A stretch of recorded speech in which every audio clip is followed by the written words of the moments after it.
Debate Regional.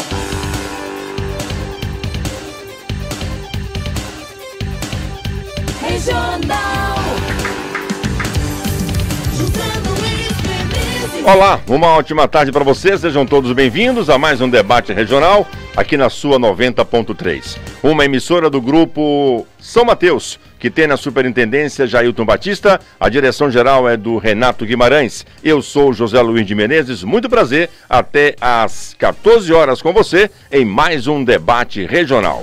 E hoje vamos debater um tema muito importante, Previdência Social. As mudanças, a parte social. Será que o Brasil estava preparado para isso? As agências estão dando conta de tantas coisas que estão sendo pedidas pelos brasileiros para aprovarem?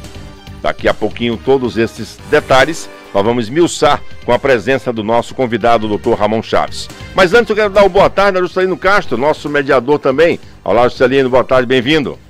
Muito boa tarde, José Luiz de Menezes, e a todos os nossos ouvintes da 90.3 Regional FM aqui em Limoeiro do Norte. Um abraço a todos vocês do Vale do Jaguaribe. E lembrando, José Luiz, que nós estamos hoje em 20 cidades do estado do Ceará. Praticamente todos os municípios do Vale do Jaguaribe, chegando até Quixadá. E no Rio Grande do Norte são 10 municípios que acompanham também a Regional FM. Sejam todos muito bem-vindos em mais um debate regional. Muito bem. Ele falou. Juscelino Castro. Muito bem. Conosco o convidado de hoje, Dr. Ramon Chaves, aqui presente na nossa live para o Facebook, para o Instagram, no canal do YouTube, nas nossas redes sociais e no Dial 90,3. Dr. Ramon, uma ótima tarde, prazer renovado em revê-lo e seja bem-vindo a mais um tema aqui do debate regional. Muito bom recebê-lo. Boa tarde. Boa tarde, José Luiz Menezes. Boa tarde, Juscelino Castro. Saudar aqui o nosso diretor-geral, Renato Guimarães, nosso superintendente, Jailton Batista, agradecer a oportunidade, e parabenizar. Eu estava vendo aí a abertura aí do Juscelino, são 30 cidades aí de alcance imediato aqui, então a regional realmente está regional. É de alcance regional. É uma alegria estar aqui com vocês nesta tarde. Muito obrigado pela sua disponibilidade. Um sábado, sabemos das nossas atividades profanas e profissionais no mundo da semana, e no final de semana o senhor se disponibilizar e trazer para a gente essas informações. Bom, vamos começar o nosso debate. Já estamos no ar para todas as nossas redes sociais, também para o nosso Dial. Você que acompanha, você pode participar nas nossas redes sociais, colocando seus comentários, fazendo suas observações, para que possamos aqui debater esse tema. Doutor Ramon, tivemos uma reforma da Previdência, uma campanha que foi maciça por parte do governo federal, de que o discurso era que a reforma da Previdência seria um ato de inovação e de transformação econômica para o país na geração de emprego e renda. Na visão clássica do direito previdenciário, foi melhor ou foi pior a reforma da Previdência? Uma boa tarde. Boa tarde, José Luiz. Eu não me atreveria a falar na visão clássica do direito previdenciário, eu vou dar minha opinião, como que labuto aqui no dia a dia, e percebo que realmente nada é 100% ruim nem 100% bom. O nosso país, ele precisava enxugar, e todo cidadão brasileiro é responsável por sua nação. A gente tem que ter a concepção que não podemos deixar tudo na mão, de quem está no comando do país naquele momento, porque os comandantes eles são temporários, nós somos habitantes desta nação, nós somos eternos passageiros deste grande barco, que é deste grande navio que é o nosso país. Então, enquanto no aspecto político, a reforma da Previdência ela se fez necessária porque enxugou bastante os custos, que a Previdência arcava, e isso com previsão de longo prazo, na verdade é essa. Porque nesse momento em que estamos vivendo, uma pandemia, e aí já muita gente precisou socorrer dos recursos da Previdência. Então, houve um incremento, essa pandemia não estava prevista, logicamente. Então, assim, toda a economia prevista com essa reforma da Previdência, logo, com o decorrer aí dos 2, 3 primeiros meses da pandemia, viu-se que os gastos da máquina pública para socorrer o cidadão brasileiro, as empresas e tal, ela realmente adentrou dentro de um caixa onde se previa uma economia, né, ao longo prazo com a Previdência, e acabou que essa pandemia forçando, né, o caixa público, né, o erário público, o caixa da Previdência. Para o cidadão, de fato, não foi boa, na minha visão, né, porque as regras, elas realmente, elas dificultaram um pouco mais o acesso, né, elas vieram realmente a dificultar. Não foi 100%, existiram algumas coisas que não houveram alterações, muito justas as não alterações, de fato. Nós vamos tentar aqui falar um pouco sobre isso.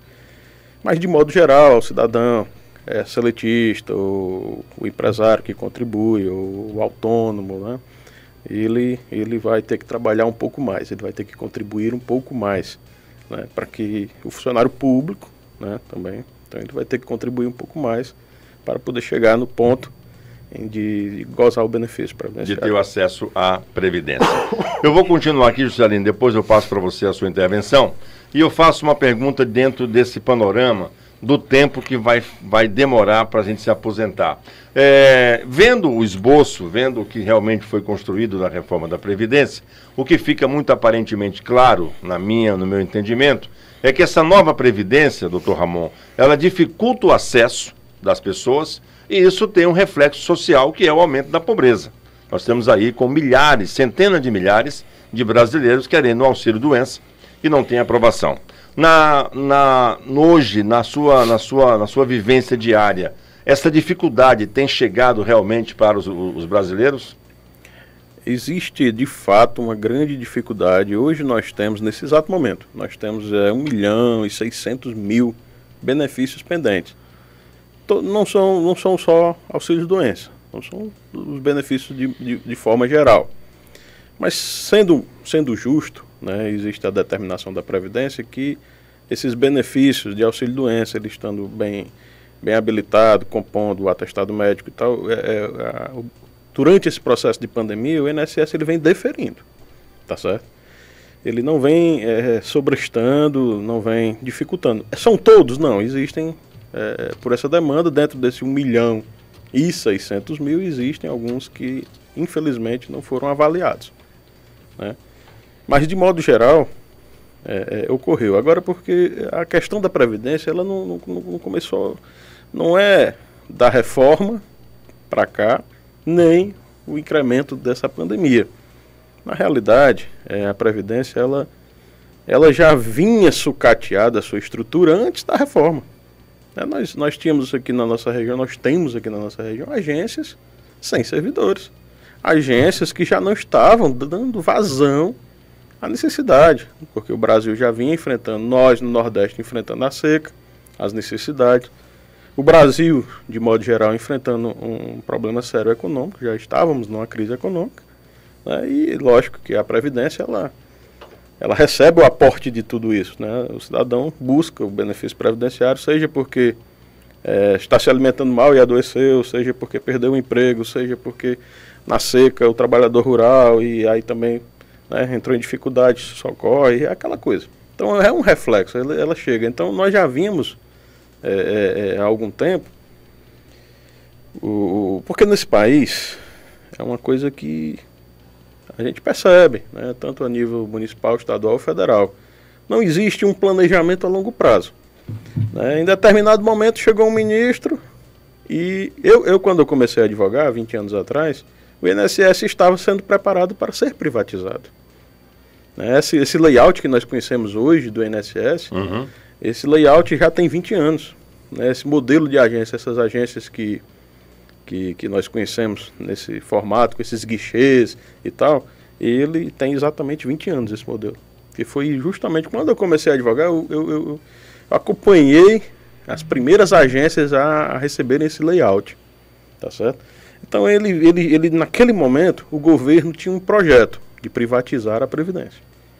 Aí mudou de governo, né? E o governo entendeu para não privatizar. E no decorrer disso, há alguns anos aqui atrás, um determinado ministro, salvo engano, aqui do Rio Grande do Norte, ele resolveu fazer várias agências. E fez. né? Fez a agência em Limoeiro, que aqui era uma espécie de um posto avançado, fez a agência em Morada Nova, fez a agência em Tabuleiro, aqui pertinho. Sim. Né? Fez a agência em Iracema. Na época, o ministro José Pimentel, que teve essa ideia de expandir esse serviço. Pronto, tudo bem.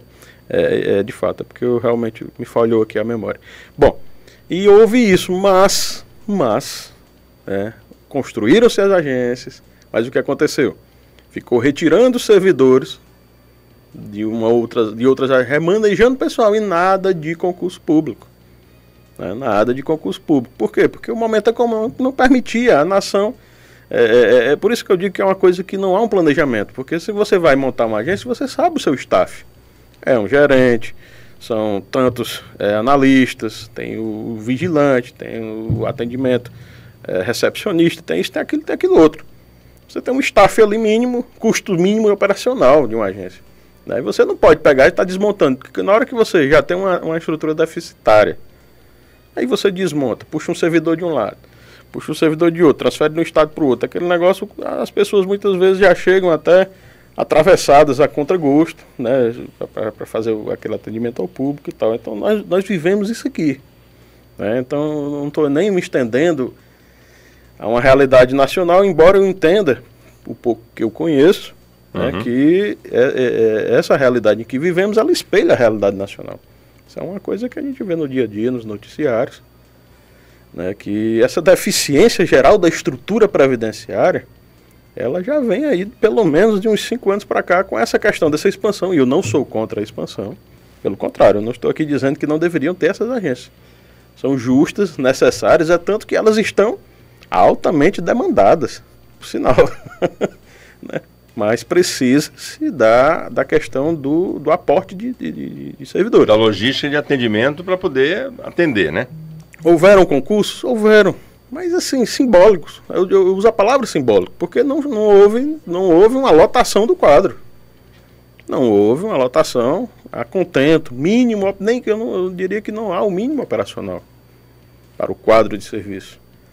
Né? Então, assim, houveram concursos, alguns aprovados, é lógico, dentro do que o sistema suporta. Né? E isso é dentro de toda uma cadeia. Por quê? Porque na hora que você se torna servidor público, precisa-se ter recurso público para manter o servidor público, pagar o salário em dia.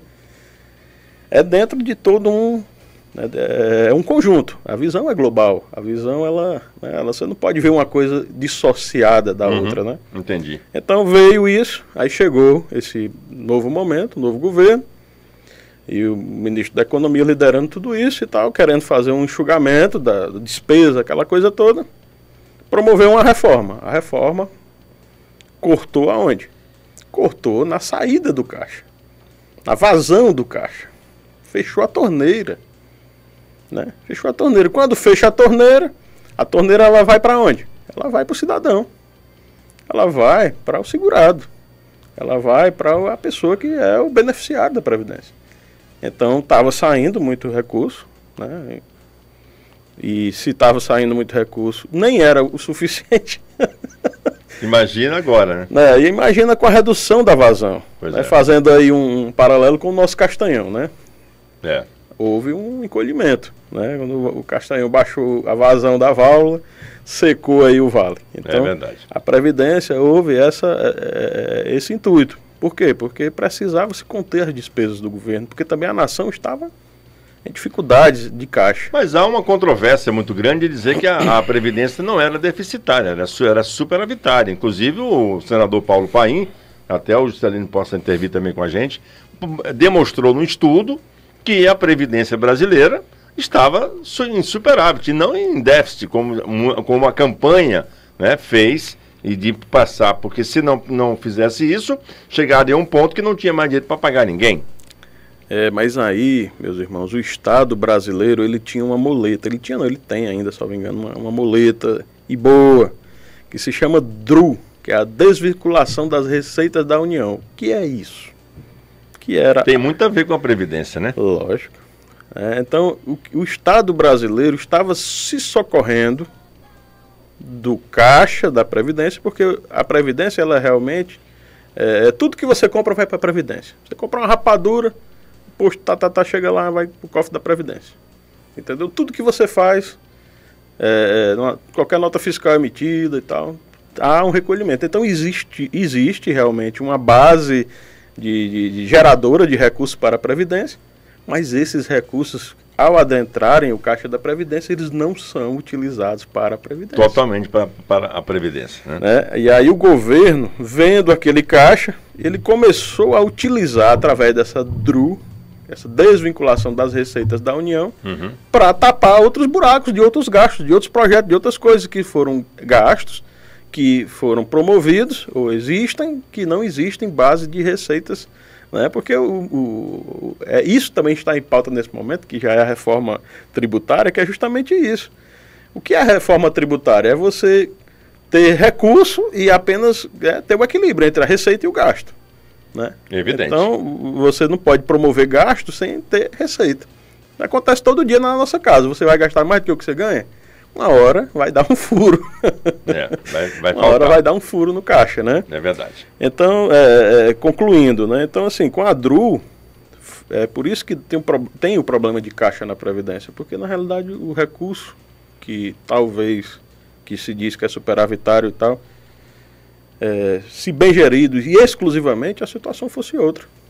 Mas, se também cortasse a DRU, que ela também não nasceu da noite para o dia, ela também não estava acontecendo só agora na hora da reforma, ela já vinha mantendo a estrutura do país em pé, ela era as escoras da construção que estava rachada, você não pode tirar, que vai desmoronar. Né? Então, assim, é um jogo muito profundo. A análise, eu não gosto nunca, eu sempre tenho tento ter uma visão mais global da coisa, porque a gente não pode se limitar a dizer, essa DRU não pode existir. Eu não sei exatamente aqui nesse momento o que é a DRU, para onde é que estava indo esse dinheiro. Com certeza era um local muito importante. Né? Tomara. Nós estamos conversando com o Dr. Ramon, nosso convidado do debate regional de hoje. Ele é advogado, atua nas áreas previdenciária, imobiliária e empresarial e atualmente é secretário-geral da Caixa de Assistência dos Advogados da Ordem dos Advogados do Brasil-Ceará. Juscelino Castro. Eu gostaria de continuar nesse mesmo rumo, né? Pegar essa deixa em relação a essa estrutura e também os gastos. Eu gosto muito, doutor Ramon, de dar exemplos muito práticos. Em 2004 eu trabalhei por 6 meses, prestando serviço como terceirizado no INSS, aqui na cidade de Limoeiro do Norte. E eu pude presenciar muitas pessoas em busca de benefícios, inclusive aposentadoria, que não tinham direito, mas burlavam, né, todo o sistema, porque vou dar um exemplo, vou dizer a profissão, qualquer profissão que fosse, ele chegava e dizia que era agricultor. Eu acompanhava de perto o diálogo, né, porque eu não podia fazer isso, porque eu era terceirizado, mas o funcionário que vinha de Russas fazia as entrevistas, né, e dizia, e muitas pessoas, inclusive, se constrangiam ao me ver e me conhecer. Né? Mães que diziam que eram mães solteiras, que trabalhavam na agricultura e nada de agricultura, pessoas, isso para receber, por exemplo, o auxílio, né, maternidade, e pessoas para se aposentarem, né, também com outras profissões que não tinham nada a ver, e ele até, muitas vezes, dava até uma colher de chá e dizia, se você diz isso no seu depoimento lá no Sindicato dos Trabalhadores Rurais, você tem que dizer a mesma coisa aqui, porque é um confronto, né? Vai fazer aqui olhar os dois lados. Enfim, será que por isso também, por essas questões, não era necessária a reforma da Previdência, porque seria um peso a mais para contribuintes que pagam de forma correta, trabalham de forma correta para se aposentarem um dia, e aí essa conta chegaria, né, para essas pessoas, inclusive auxílio doente, muitas coisas. Eu vi muita coisa ali e que, particularmente, eu nunca interferi em dizer para ninguém, pelo contrário, respeitando o espaço do profissional que ali trabalhava. Mas na sua concepção, no que o senhor entende, esse tipo de atitudes que eu pude vivenciar, que certamente acontece no Brasil inteiro, não foi por isso também que foi necessária essa reforma, para que eu ouvi falar há muitos anos, eu tenho 42 anos de idade, e via muito dizendo, um dia a Previdência vai quebrar e não vai ter ninguém, não vai ter condição de se aposentar, a não ser da privada. O que é que o senhor tem a dizer a respeito desse mix aí de informações? Juscelino, certamente certamente toda fraude ela causa um prejuízo, né? Eu concordo demais, também não vou ser hipócrita para dizer que esse tipo de coisa não existe, né? As pessoas, por algum motivo, muitas vezes a própria necessidade, né? Burlar e conseguir muitas vezes burlar o sistema, mas isso ocorre na parte da seguridade, né? Porque a parte previdenciária, por exemplo, o segurado que é contribuinte é muito mais seguro. Você vai lá, aposentadoria por idade e tempo de contribuição. Está lá no CNIS, que é o Cadastro Nacional de Informações Sociais, você vai lá, contabiliza, pagou, faz a média, o cálculo, né? Não tem esse negócio de você alegar profissão A, B ou C, vai para o preto no branco. Tem tempo contribuído, tem idade, né? Entendeu? E o valor do benefício é sobre o valor média, o cálculo da contribuição, né? Da contribuição, né?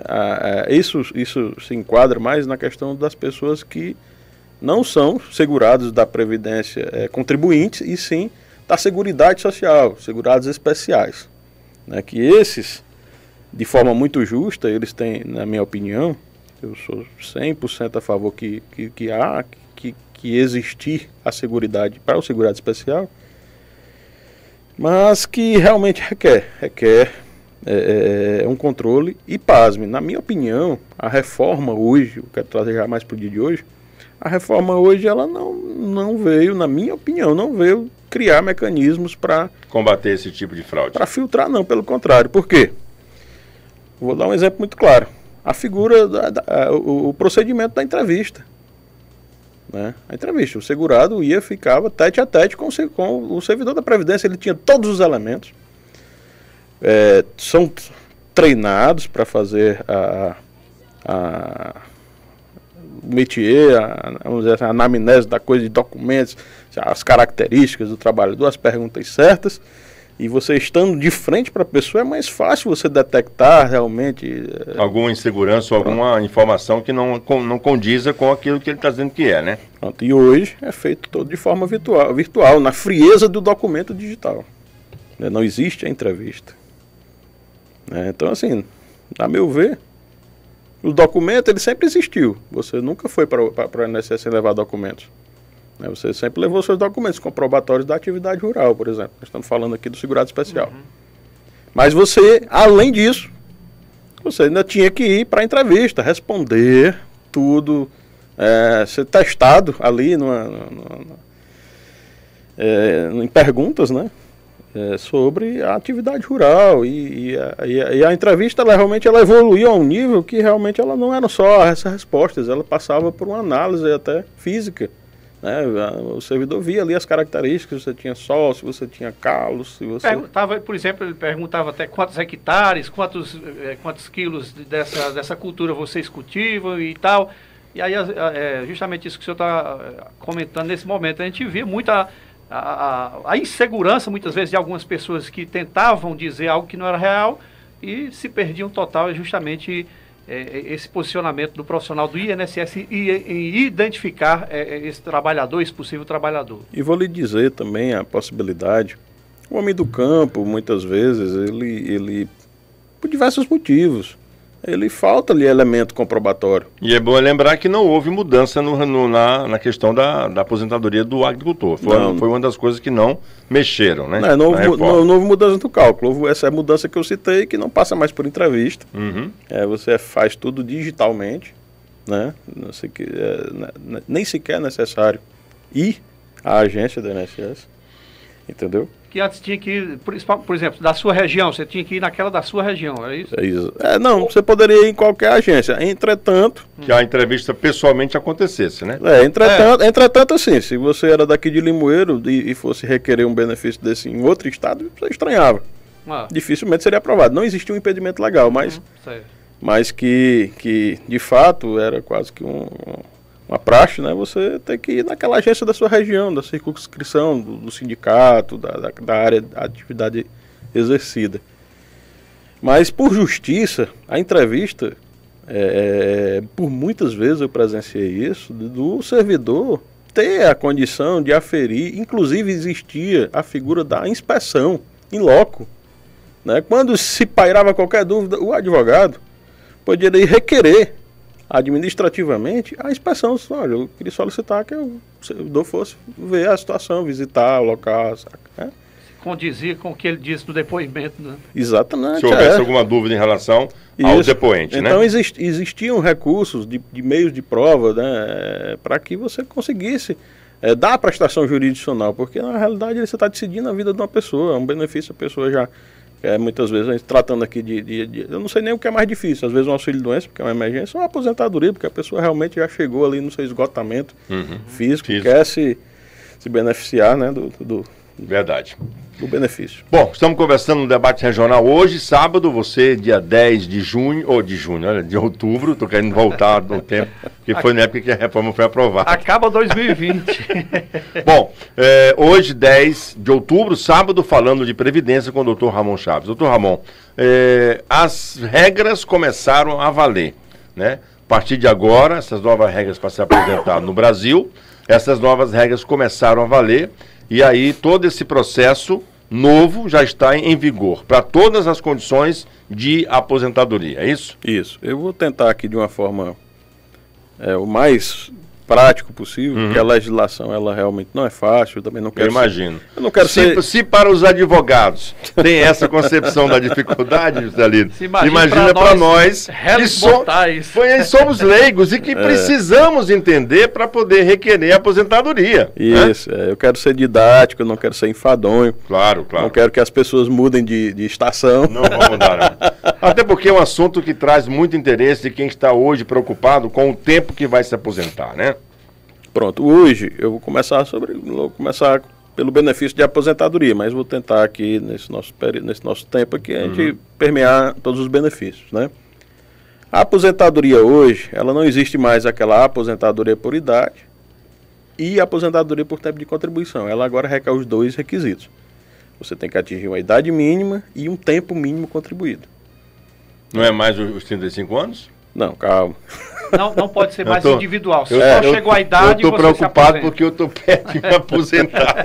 Tá, mas você vai conseguir, meu irmão. Vamos, se Deus quiser. Vamos lá. Não, você... Desculpa a interrupção. Não, ok. São dois... não existe mais a possibilidade da aposentadoria por idade, só que existia a aposentadoria por idade e a aposentadoria por tempo de contribuição. Quando você atingiu o tempo de contribuição, você não tinha idade. Você chegava a 35 anos, já era só requerer. Não tinha idade mínima. Agora não. Você tem que ter uma idade mínima para poder requerer juntamente com um tempo contribuído mínimo. Né? Entendeu? Essa vamos lá. O trabalhador urbano, privado, né? Mulher. A mulher só vai poder requerer sua aposentadoria a partir dos 62 anos de idade. Antes disso, meu amigo, trabalhador urbano, né? Carteira assinada, contribuinte individual, né? Entendeu? Trabalhador urbano privado. Né? 62 anos de idade a mulher com pelo menos 15 anos de recolhimento previdenciário. Chegou aos 62, não tem 15 anos recolhido, tem que andar para frente, recolher mais. Chegou aos 60, tem 30 anos recolhido, mas não tem 62. Trabalha mais 2 anos. Trabalha-se mais 2 anos. Ou não, espera chegar aos 2 anos. Né? Entendeu? Homem, 65 anos de idade e 20 anos de contribuição. Certo? Ok? Ok. Servidor público. Nossos queridos servidores públicos, municipais, estaduais, federais que nos ouvem, né? Mulher, mesmo 62 anos de idade, só que precisa ter 25 anos de contribuição. 10 anos... Servidor independente de ser federal, municipal ou estadual? Servidor público. Servidor público. Tem que ter a mulher, 62 anos de idade, tem que ter 25 anos de contribuição. Esses 25 não precisa ser todo no serviço público, tem que ser pelo menos 10. Né? Ele pode ter sido de outra atividade. No concurso depois, né? Entendeu? Mas tem aquela contribuição, então tem que ter pelo menos 10. E tem uma pegadinha cruel. Mala, meu Deus. Porque tem que estar 5 anos no último cargo. Aí vamos lá, você é um grande servidor, no finalzinho da carreira, perto de se aposentar, você com experiência e tudo, o seu chefe lhe promove para uma chefia, uma direção de alguma coisa, tu muda de cargo. Aí tem que passar mais tempo naquele novo cargo para poder ter o... Rapaz, é sério, viu? Você não pode receber nem uma promoção. Você já pensou? É uma pegadinha, não é? E grande, né? A pegadona. Você fica pedindo, pelo amor de Deus, que não lhe promova. Nos últimos 5 anos você tem que ficar. Tem que ficar ali. Quieto, sem promoção. Não quer dizer aumento, pessoal, presta atenção. Promoção, é uma mudança de cargo, né? Uma valorização. A gente sempre pensa que é para melhor, mas pode ser para baixo. O cara pode, na última, seu chefe tem raiva de você, ele rebaixa, muda você de função, te ferra também. Desculpa a expressão. Não, mas é uma linguagem popular que o entendimento é mais clássico de você entender. Porque se você está nessa condição e se realmente você for promovido por uma questão, até pelo seu mérito, né? Mas aí você tem uma forma de ser, como é que eu digo? Ser beneficiado ao invés de ser um benefício. O benefício da aposentadoria dificulta mais ainda. Pronto. O homem, a única diferença do servidor público é a idade, 65 anos. Porque é os mesmos 25 anos de contribuição e precisa ter pelo menos 10 anos de servidor público e 5 anos no cargo. Ok? Trabalhador rural, graças a Deus, não mudou. Isso aqui é questão de tempo. A mulher, aos 55 anos de idade, 15 anos de contribuição, que é a contribuição é a comprovação do exercício da atividade rural. Uhum. O homem, 60 anos de idade e os 15 anos da comprovação do exercício da atividade rural. O que mudou? Mudou porque não faz mais entrevista. Né? Mudou porque a coisa é muito virtual, é documental. Né? E repito, né? A entrevista ela facilitava muito, é preencher as lacunas. Porque o trabalhador rural, você, meu amigo, minha amiga aí, trabalhadora rural, né, agricultora familiar, aguardando seus registros, né, das secretarias municipais e estaduais, de sementes, de hora de trator, de visita técnica de Emater, sei lá, essas coisas, vai guardando. Faça um colecionadorzinho bonitinho aí, né, um envelopezinho, vai juntando esses documentos, porque você vai ter que fazer a história desses 15 anos, porque o servidor do INSS hoje ele vai apenas ver esses documentos em formato digital e ele vai ter que olhar para esse papel e entender que você é um agricultor nos últimos 15 anos. Ficou muito difícil. Realmente trouxe uma dificuldade muito grande. É um funil agora, né? Que vai realmente dificultar bastante. Ora, se o nosso querido irmão José Luiz sugeriu inicialmente que nós fizéssemos aqui uma transmissão via internet para participar, eu digo, meu irmão, eu quero ir para o estúdio, porque é bom o contato humano, né? É bom você estar aqui. Você imagina, você analisar documentos ali e você, como servidor da Previdência, né? E digo mais, eu não estou com esse dado aqui, mas posso pesquisar. Eu me lembrei agora, eu estava aqui na minha introspecção vendo quão difícil é o papel do servidor da Previdência, porque ali não é um ser humano, então ele está ali sobrecarregado, sob uma pressão, e qual é a pressão que ele sofre? Deferir um benefício, e que se esse benefício for, conforme aqui relatado, fruto de alguma fraude ou enrolação, ou indeferir o benefício e ser uma justa necessidade e prejudicar o futuro daquela pessoa. E ele está sem elementos maiores, ele só está com papéis que o segurado conseguiu, agora, com a simplicidade dele, com a falta de conhecimento, com a falta de conhecimento dele, que ele conseguiu colacionar aquilo ali, e é o que ele tinha no momento. E não tem mais aquela entrevista, aquele contato, aquela subjetividade, aquela análise, né, aquelas perguntas, as visitas em loco, acabou tudo isso. E vou mais adiante. Até na Justiça Federal, inclusive isso foi um questionamento que eu já estou fazendo interna corporis, né, entre os advogados aqui na nossa subseção, para se chegar a reverberar até a estadual. A Justiça Federal já fala muitas vezes, o INSS não está mais fazendo entrevista, de não fazer mais aquela audiência ouvindo testemunhas. Quer dizer, se isso virar realmente uma moda, uma coisa, você está ultrapassando até a beira da legalidade, porque a oitiva de testemunhas é uma previsão processual.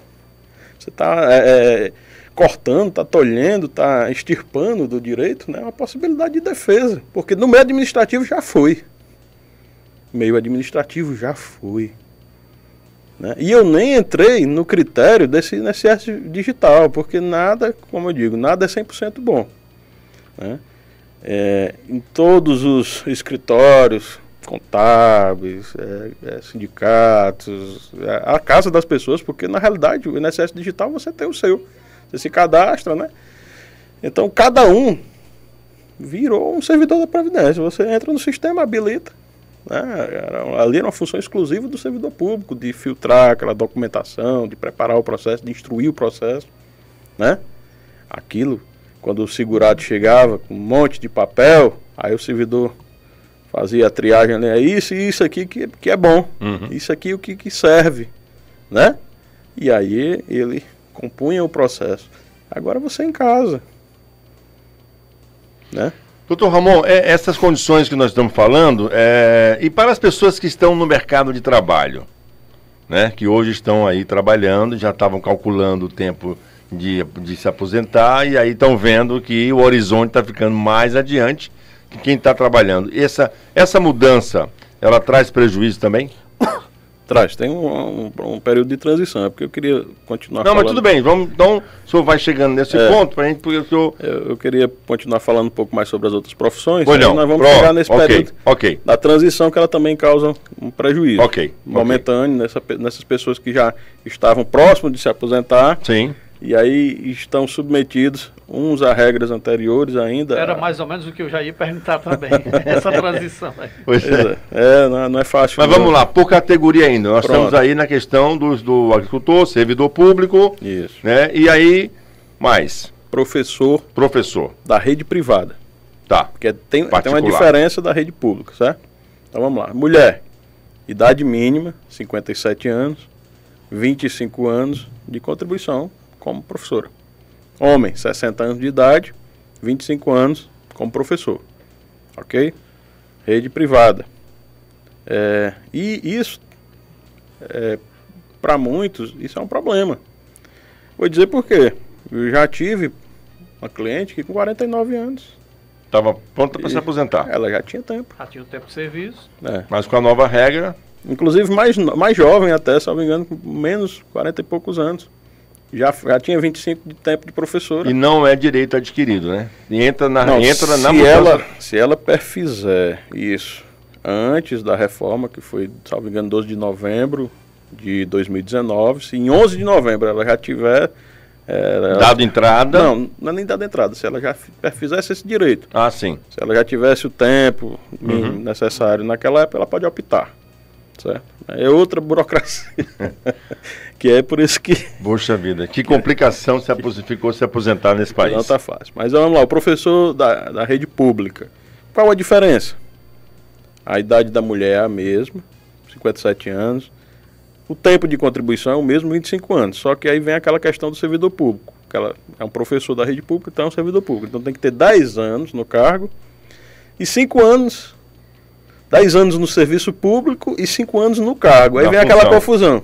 Tu já pensou, a professora experiente, experimentada e tal. Não, tu vai ser coordenador agora. Pois é. Muda uma gestão dessa, o cara não se atenta.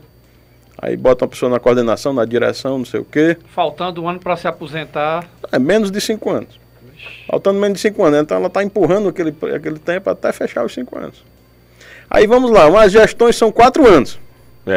Aí o cara tá faltando 5 anos, aí transfere a pessoa para diretor, aí muda de gestão, volta para professor, com 0 de novo.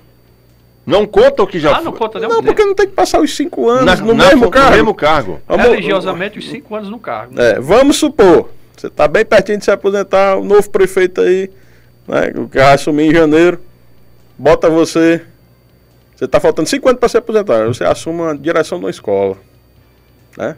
Aí você é diretor, né? Mudou de cargo. Chegou no final do mandato, entrou outro prefeito, que não tinha nada a ver com a Coepar. Volta para professor. Zero a contagem. Continua contando o tempo. Você vai ter mais de 25 anos e tudo, mas você não tem os últimos 5 anos no cargo. Na mesma função. Voltando sempre para estaca zero. Desses 5 anos... se mudar, né? Isso para o servidor público, né? Para o professor da rede pública, não é isso? Isso. Servidor público de forma geral. Estou falando aqui do professor porque eu entrei agora na categoria do professor público, mas todos precisam ter 5 anos no último cargo.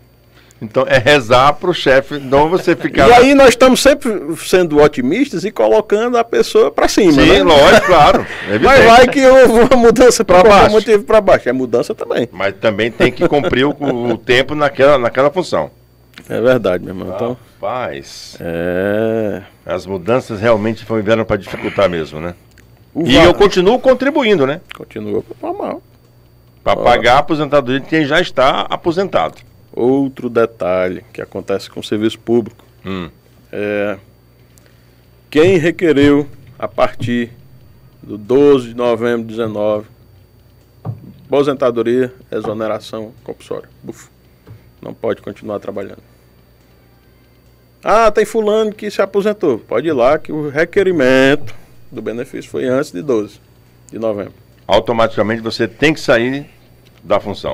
Não, sai aposentado. Não, Sai do deixa- serviço, é deixa- exonerado do cargo. Total. Total. Se aposentou mesmo. Mesmo. Não pode ficar mais no cargo, né? Ainda tem mais essa. Rapaz, que coisa benevolente para o servidor Não é? essa reforma da Previdência, para não dizer o contrário, gente. Ficou difícil. Muito difícil, né? Precisa ter muita frieza de estratégia, porque é a sua vida, né? É um projeto, todo mundo contribui e quer chegar lá, né? De uma forma satisfatória. É. Então isso aí entra naquela condição de que o que acontece com uma pessoa que já reunia condições para se aposentar, mas não fez o pedido antes da reforma entrar em vigor. Isso tem alguma complicação também? Repita, por gentileza. Eu estou assim, no meu processo já reunindo condições para me aposentar. Mas aí eu não fiz o pedido antes da reforma da Previdência, eu fiz depois. Você vai entrar na transição que nós vamos já chegar nela. Pronto, tá certo, ok. Vamos lá. Então, vamos já chegar nela. Por categoria então, vamos lá. O tópico que eu queria abordar aqui agora é que, de modo geral, o valor do cálculo do benefício ele diminuiu. Vou dizer por quê. Como assim? Como se calcular a média? Sim, o que eu vou receber Isso. como aposentado. Né? Diminuiu. Por quê? Porque antes, na legislação anterior, a média salarial era feita com 80% dos melhores salários. Pegava 20% dos menores, desprezava na conta. Então, eu já tirava aqueles valores a menor ali, 20% deles, não entrava e fazia a média. Não entrava no cálculo, né? Não fazia a média. Agora é 100%.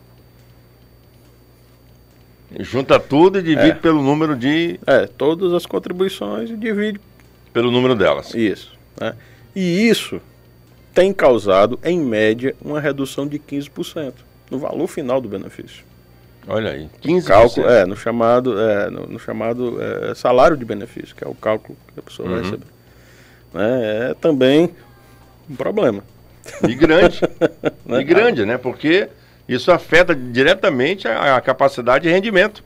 Você passa uma vida quase inteira contribuindo e quando vai se aposentar, o valor pode ser 15% menor do que você mereceria. Em média, não é uma exatidão, né? Varia. Mas em média é esse o percentual.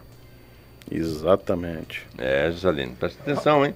Eu estou esperando a hora quais serão as horas de o verdadeiro benefício com essa reforma. Gente, nós estamos conversando com o Dr. Ramon Chaves, ele é advogado previdenciário, também empresarial e imobiliário, trazendo para a gente essa oportunidade de entendermos um pouco mais sobre a nova reforma da Previdência, que foi muito batida no começo da votação e aquela mobilização em toda a população achando que ia ser bom, mas é bom entender, porque também não foi tão benéfica assim. E o Dr. Ramon está aqui para nos dar essa luz. Dr. Ramon.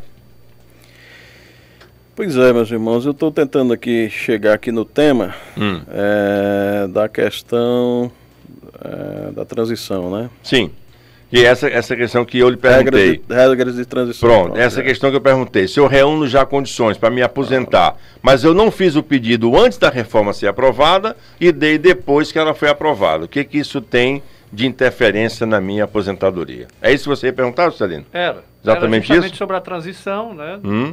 Nesse período aí, isso que você falou há poucos instantes.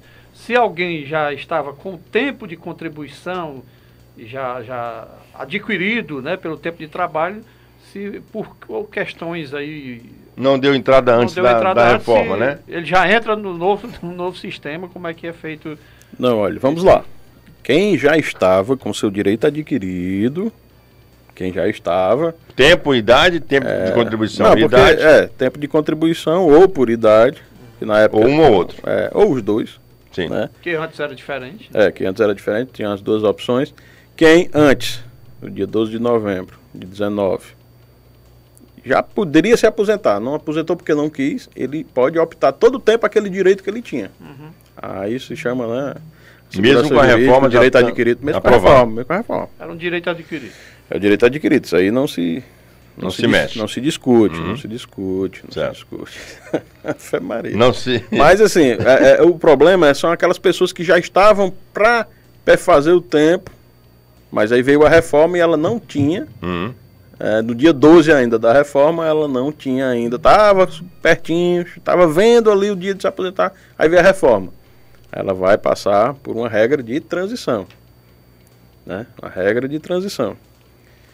Eu vou tentar aqui explicar. Essa regra de transição também é uma das complicações de entendimento do entendimento jurídico para que o ente federado, que somos nós, não tenha tanto prejuízo. Mas vai ter.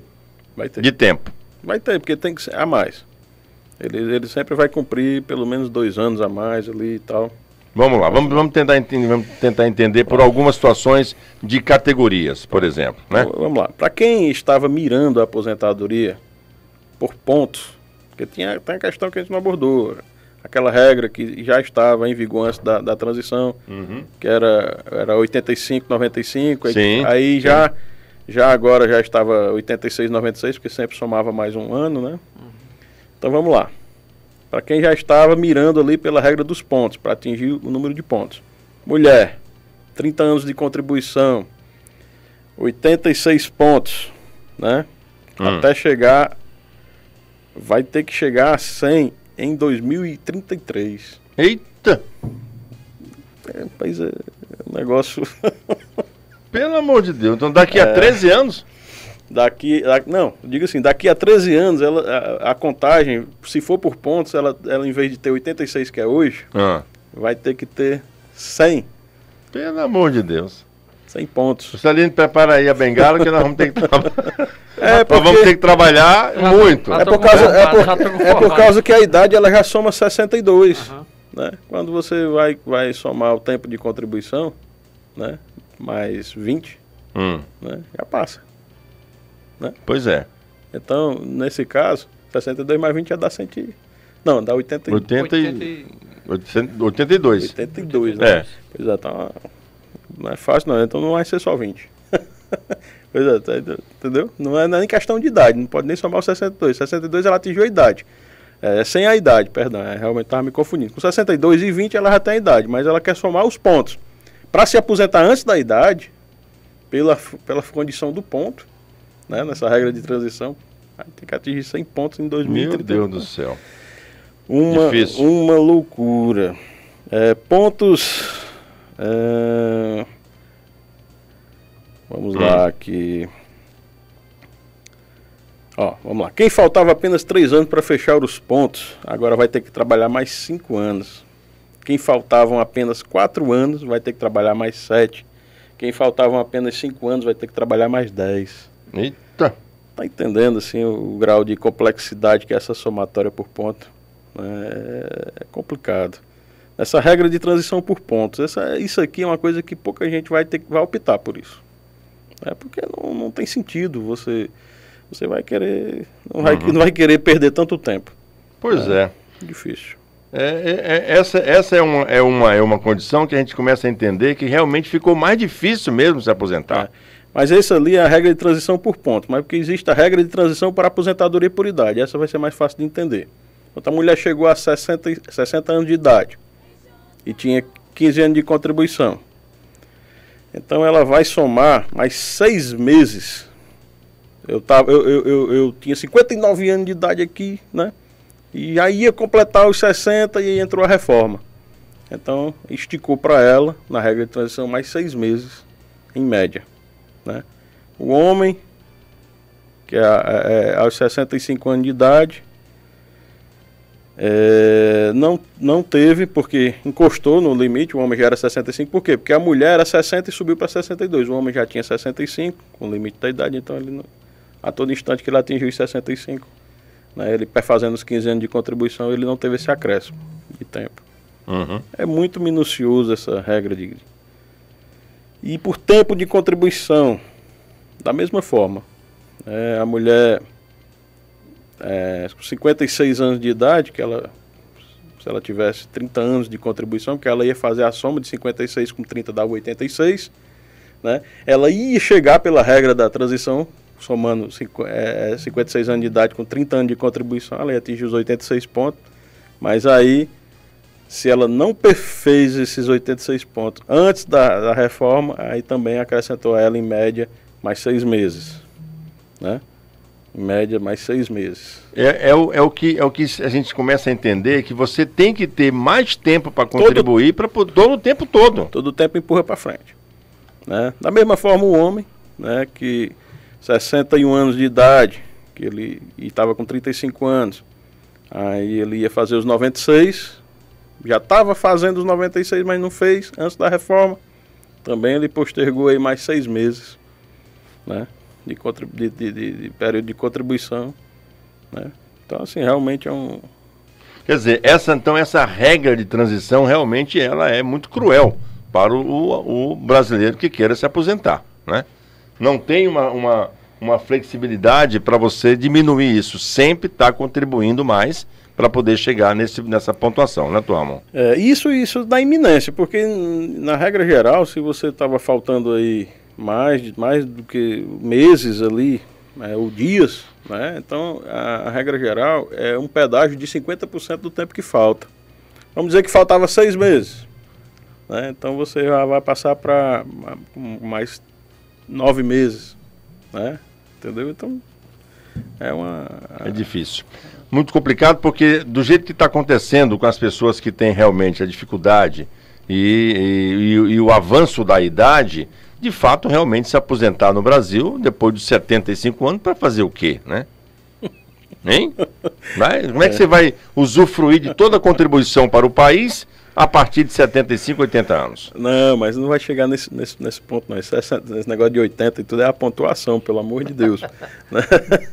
A idade para aposentadoria nós já vimos, né? 62 anos a mulher. Sim. E 65 o homem. Vai ter que ter o tempo mínimo de contribuição. Sim, pois mas eu gostaria de tocar num ponto, aproveitando aí. Vamos lá, porque a gente entrou aqui nesse assunto de regra de transição. Sim. E isso é uma coisa muito complicada para a gente fazer uma análise, que a gente não está vendo nenhum caso aqui concreto, né? E aí fazer essa matemática em tese, porque isso cada né? dia, cada mês, a idade da pessoa com essa soma da pontuação e tal.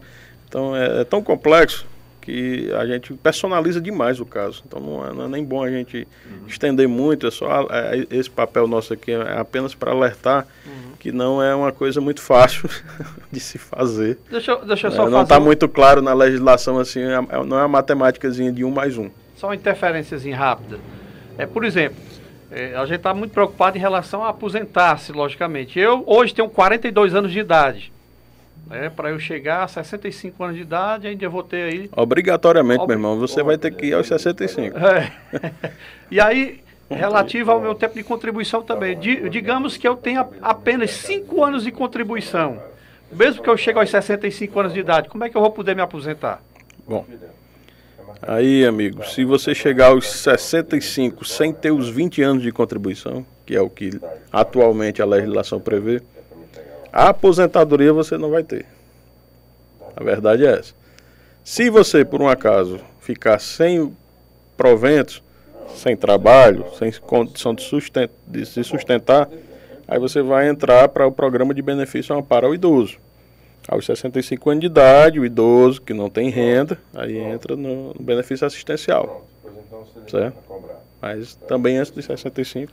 Que existe, por exemplo, ainda muita dúvida, né, doutor Ramon? As pessoas sempre falam, vou me aposentar. A aposentadoria, de fato e de verdade, é para quem contribui, né? Para quem trabalha, ou seja, em qualquer profissão que for, porque existia antigamente a assistência social, a LOAS, é isso? Existe a LOAS. Ainda existe, né? A LOAS são os benefícios assistenciais ao idoso e à pessoa com deficiência. Né? Eles são amparados, né? por esse sistema, né? O deficiente, que aí vem... só que o benefício da LOAS, ela tem uma coisa chamada de análise da renda per capita, né?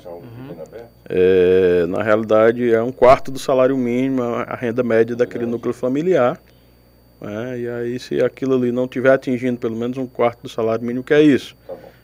4 pessoas vivendo com salário mínimo. Se tiver, por exemplo, 3 pessoas vivendo com salário mínimo, aquele benefício não pode ser concedido naquele núcleo familiar. Entendeu? Se tem 4 pessoas vivendo com salário mínimo, aí se a pessoa ficou idosa aos 65 anos, continua sem renda, ela faz jus ao benefício. Se ali tem um deficiente, faz jus ao benefício. Feito toda uma matemática, né? Para poder ter... Não é assim uma garantia instantânea, assim, sem requisitos, não. Existem bastante requisitos. Inclusive precisa de um laudo da assistência social do município, uma análise socioassistencial, né, para também respaldar a concessão do benefício. Entendi.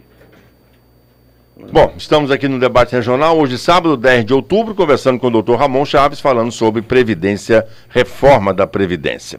Bom, deixa eu entrar aqui numa seara para a questão de, não sei se esse assunto já está sendo aí na sua pauta, da questão das mudanças nas alíquotas pagas pelos trabalhadores.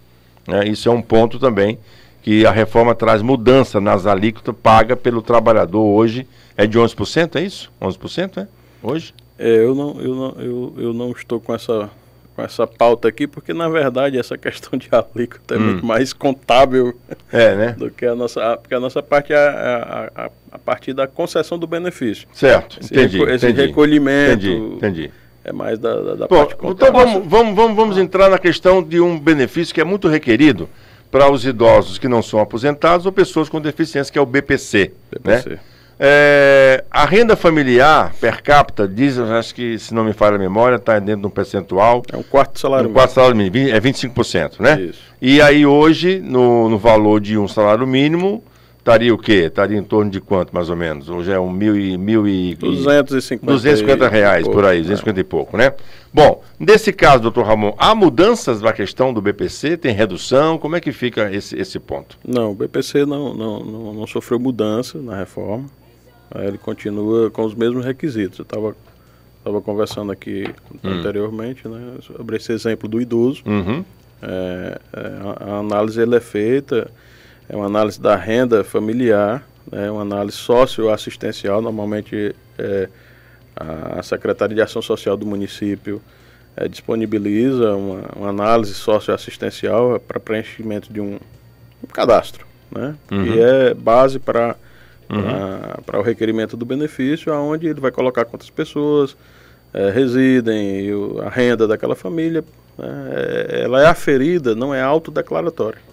Ela normalmente é aferida por um profissional da área da assistência social e comumente 99,9% desses profissionais eles estão na seara pública, na ação social dos municípios. Muito bem. Juscelino, tem alguma pergunta relacionada a um ponto? Sim, eu gostaria de continuar falando, porque é a preocupação de muitos brasileiros, é a minha também, né? Até eu falei aqui em relação a aposentar-se, né? Já estou com 42 anos, o tempo de contribuição que eu ainda não tenho, né? Calculando a chegar aos 65 anos de idade, vai ter que se prolongar por bastante tempo. Enfim, e aí eu gostaria que o senhor falasse, por exemplo, em relação à MEI. Né, porque também é uma contribuição, né, e muita gente diz, se você é informal, eu praticamente trabalhei muitos anos da minha vida de forma informal, por isso que eu perguntei em relação a aposentar-se aos 65 anos e 20 anos de contribuição. Esse MEI, ele consta nessa somatória também para que eu possa me aposentar, se eu tenho, um exemplo, 5 anos de contribuição, trabalhando em outras funções, de carteira assinada, contribuindo para o INSS e pagando o MEI, vamos dizer, há 10 anos. Isso soma esses 10 com esses 5 e mais na frente mais 5 vai fazer os 20. Como é que é feita essa somatória, se é que isso é possível, doutor? Nós temos que... Você me fez uma pergunta muito interessante que não todo dia, mas constantemente nós recebemos pessoas para analisarmos esses casos. E também eu trago aqui um alerta. O MEI é importante. né? O MEI você se legaliza, com o MEI você pode até fazer uma contratação de um funcionário. O MEI Só lembrando, MEI é o microempreendedor individual, né? Isso, verdade, o microempreendedor individual. Mas ele tem uma alíquota de um recolhimento único, simplificado, né? E aquilo ali e tem por base o salário mínimo. Então, se você é um optante do MEI e está numa condição que pode migrar ou quer melhorar um pouco o seu padrão de vida, ou melhorou o seu padrão de vida, aí você tem que atentar para o seu recolhimento previdenciário, porque se você permanecer no MEI, quando for gerar seu benefício, o MEI é adstrito exclusivamente ali ao nível de salário mínimo, então... o valor que você vai se aposentar é o atual vigente salário mínimo. Vai ser salário mínimo vigente. O vigente. Né? Então, assim, se você tem expectativa, você hoje inicia como microempreendedor e quer, né, conseguiu, né, está se dando bem, né, tá tendo sucesso no seu desempenho profissional, almeja um benefício previdenciário maior, você tem que ter cuidado de sair rapidamente aí do MEI. Por quê? Porque essas contribuições do MEI, elas não acumulam.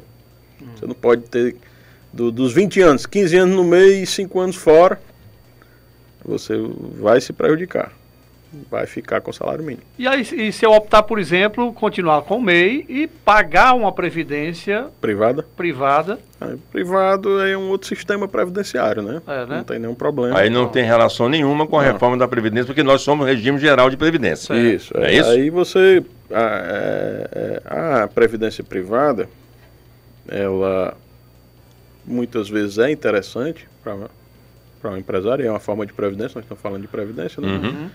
Porque você adequa ali a sua capacidade e também tem um detalhe, né, que muitas pessoas às vezes não atentam, mas que Deus o livre numa emergência, aquele fundo que você recolheu, grande parte dele você pode sacar. Né? E a contribuição obrigatória para o sistema previdenciário, que nós todos somos, é obrigatório se você é um trabalhador, né, e tem a previdência privada, mas você deve ter a sua previdência social do regime próprio de previdência. Mas os valores recolhidos da previdência, você não, a não ser por forma de benefício, aí você usufrui, né, está lá retido no cofre público. Mas a previdência privada, ela também tem essa função meio que ali como se fosse uma poupança, né, se Deus, né, nos livre, mas nenhuma emergência, no desespero ali, onde é que eu vou pegar dinheiro?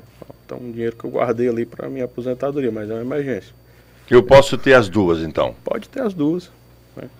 Na verdade, o correto é você, se tiver de ter a privada, você deve ter o regime da Previdência Social como trabalhador. Você está em dia com a legislação do nosso país. Evidente. Né? Normalmente, eu, por exemplo, tenho a Previdência privada, mas recolho também para o regime geral da Previdência. Houve alguns pontos muito discutidos em relação à aprovação do texto da reforma da Previdência.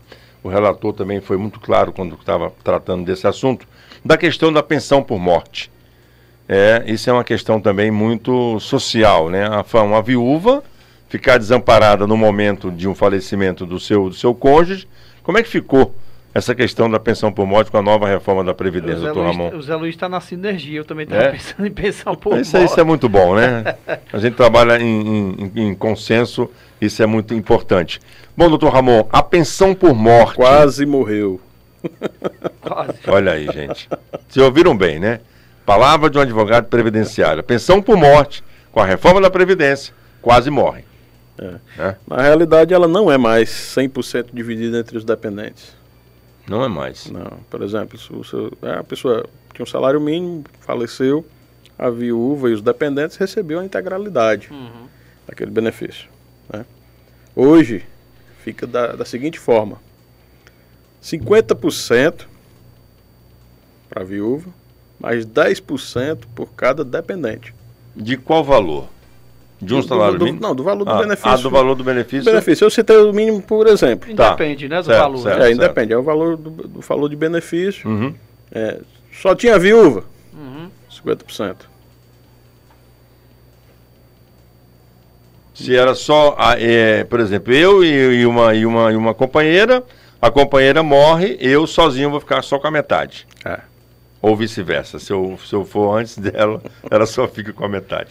Se tiver filhos, cada um leva 10%.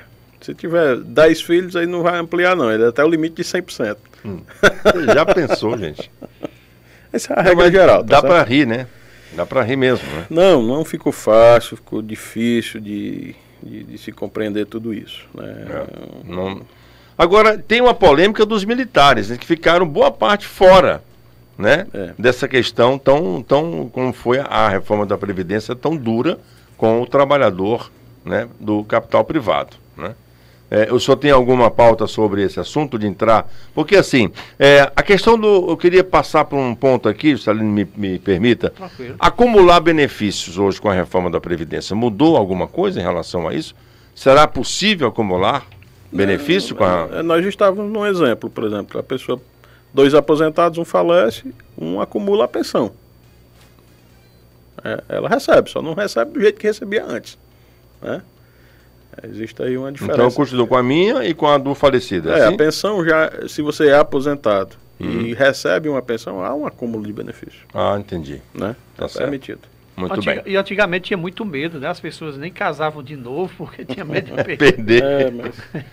Mas eu tô do jeito que vai fazer medo. Pode haver alguma alteração quanto a isso aí. Bom, debate regional hoje, sábado, 10 de outubro, levando para você o assunto da reforma da Previdência. Foi muito batido nos primeiros meses da reforma. Antes da reforma ser aprovada, também muitas discussões, audiências públicas no Congresso Nacional. E estamos aqui trazendo mais uma vez à tona esse assunto.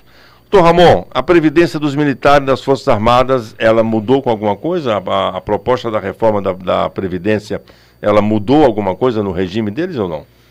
Eu, sinceramente, sendo muito honesto, não tenho conhecimento de mudanças para os militares. Eles têm um regime próprio. Isso. Tem uma legislação diferenciada, eles não pertencem ao regime geral.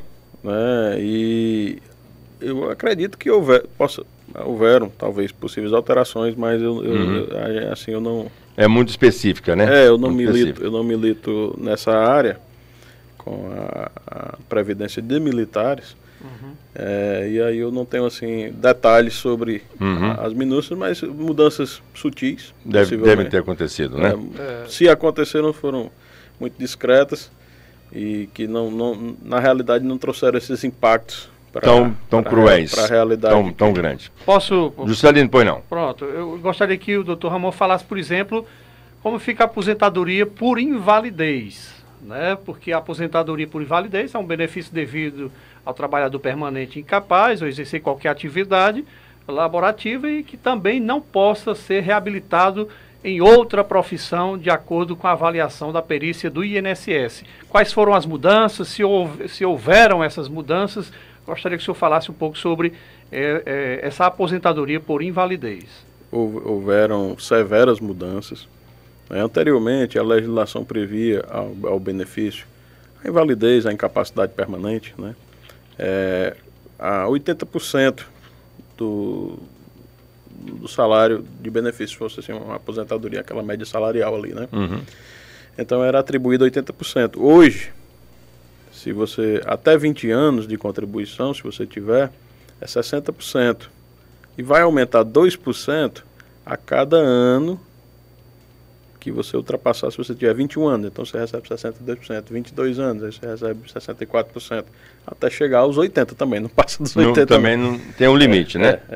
Entendeu? Então, assim, inicialmente, se você é um jovem profissional e por algum motivo aconteceu que você permaneceu inválido, se você não tem 20 anos de contribuição, você poderia receber os 80% anteriormente e passa para 60%. Né? Só a partir de 60 anos de contribuição é que a cada ano acrescenta-se 2% até o limite de 80%. Que quer dizer, 10 anos a mais, até 30 anos de contribuição, vamos dizer assim, para você ter a integralidade que era, não 100%, os 80% que você tinha direito anteriormente. E em relação a, por exemplo, aposentadorias especiais, né? Porque tem as pessoas que trabalham... os insalubres, né? Como atividade insalubre, agentes nocivos, produto químico, né? Essa questão de você estar exposto a uma condição insalubre de trabalho. Mudou alguma coisa? Mudou muito. Olha aí, Juscelino. Você trabalha com insalubridade? Não, não. Ainda bem. Mas mudou de uma forma que É positiva? negativa. Olha, se a gente for fazer aqui uma análise do quanto isso realmente trouxe prejuízos para o trabalhador, de fato, realmente a reforma da Previdência não veio para uma melhoria. Veio para realmente sanar, né, no quesito da questão superavitária de recursos para arrecadar, mas em função de benefício ao trabalhador, dificultou bastante, né? E é tanta minúcia de cálculo que ela tem a ver com a questão de pontos, tempo, porque existem a salubridade, o risco de vida, uns é 10%, outros 20%, outros 30%. Então é muito específico esse cálculo, né? Aí tem a questão da idade mínima, o percentual que isso vai ser convertido, o número de pontos, a área de transição. É uma complexidade que eu acho que vai precisar. Até o próprio sistema da Previdência, eu acho que ele trava na hora de calcular isso aí. Antes era possível entre 15, 20, 25 anos, né, exposto a qualquer periculosidade. Hoje, 25, a partir de 25, é isso? Mais ou menos essa mudança também? 25 anos. Mas tem. A de 15, 20 e 25 continua, certo? Certo. A questão é que ela realmente mexeu nessa questão de pontos, principalmente na área de transição também, porque a idade aumentou, né? Então a idade mínima para requerer a aposentadoria especial. Ela não desrespeita, não, a questão da idade mínima, não, né? Então é realmente complicado, ficou difícil. Muito difícil. E muito personalizado. Essa é uma coisa que eu tenho sentido, é isso, é que cada caso de benefício de aposentadoria nenhum é igual ao outro, nunca foi. Mas antes a gente tinha um padrão mais claro de você observar. Você é professor, vamos ver isso aqui. Você é um agricultor, vamos ver aqui. A gente tinha uma grade mais fácil de se trabalhar. Hoje não. Chega o cliente, aí você é um servidor público. Vamos ver qual a idade. Aí vamos ver que momento da transição você está. Se estava muito perto, se estava muito longe. Se você recebeu alguma promoção. Se você não está há 5 anos na sua função. Rapaz, é tanto cálculo, que não tem como hoje você analisar. E o que é que eu quero dizer com isso? Que hoje, volta àquela história que nós estávamos falando, hoje está tudo na mão, está tudo na casa das pessoas, e as pessoas estão com toda essa complexidade nas mãos para requererem seus benefícios. Então, assim, para mim é um contrassenso muito grande. Você dá o acesso digital e transforma a coisa num grau de complexidade tal, né, que você pode, às vezes, estar causando um problema muito grande, porque a pessoa acha que está apto a requerer um benefício, e aí habilita aquele benefício, e aí pode criar um problema, um indeferimento com algum grau de dificuldade, né, não cumpriu, ou não ficou atento a tantos requisitos que não é fácil. Não é fácil, é verdade. E aí realmente via o indeferimento. Os políticos entraram nessa questão de reforma, doutor Ramon? Políticos? Porque não tem a contribuição com eles para se aposentar com 62, 65 anos. Não tem. Eles não entraram na reforma, nesse regime da aposentadoria para os políticos, não? Mudou alguma coisa? Você fala vereadores, senadores... Isso. Eu não tenho aqui dados. Porque a informação que eu tenho aqui é o seguinte: hoje os políticos podem se aposentar com idade mínima de 60 anos para homens e mulheres e com 35 anos de contribuição. O valor do benefício é de 1,35 avos do salário para cada parlamentar. Com a reforma, a idade mínima exigida será a mesma dos demais trabalhadores. 65 anos. 65 homens, 62 Pronto, mulheres. Isso, né? Não, e mulher 62, isso. E para as mulheres, com 30% do pedágio. O que é o pedágio do tempo de contribuição faltante? Justamente o pedágio para o segurado normal é 50%. Lembra que eu falei, está faltando 6 meses. E trabalha mais 3. Trabalha mais 3, pronto. Do político ele só deu um pedágio de 30%. Então aí é onde houve o benefício. Essa especificidade aí, nesse momento aí. No demais me parece Manteve-se, né? Manteve-se, porque só esse pedaço da contribuição faltante e os novos eleitos estarão no regime do INSS com extinção do regime atual. Né? Então, depois da reforma, então, há toda essa condição. Me parece é um benefício, é um Sim. diferencial positivo, Sim. mas Sim. nem tanto. É verdade. Bom, debate regional trazendo o assunto da reforma da Previdência, aqui com o Dr. Ramon, advogado previdenciário, advogado também empresarial e imobiliário. Hoje é diretor, né, da Caixa de Previdência, da assistência dos advogados da OAB Ceará.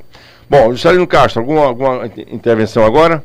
Fique à vontade. Eu não sei se a gente comentou já, mas eu acredito que não, em relação aos auxílios, né? Auxílio doença, auxílio maternidade. Houve alguma mudança nesse panorama desses auxílios ou não, doutor? Qual a informação que o senhor tem a respeito dos auxílios?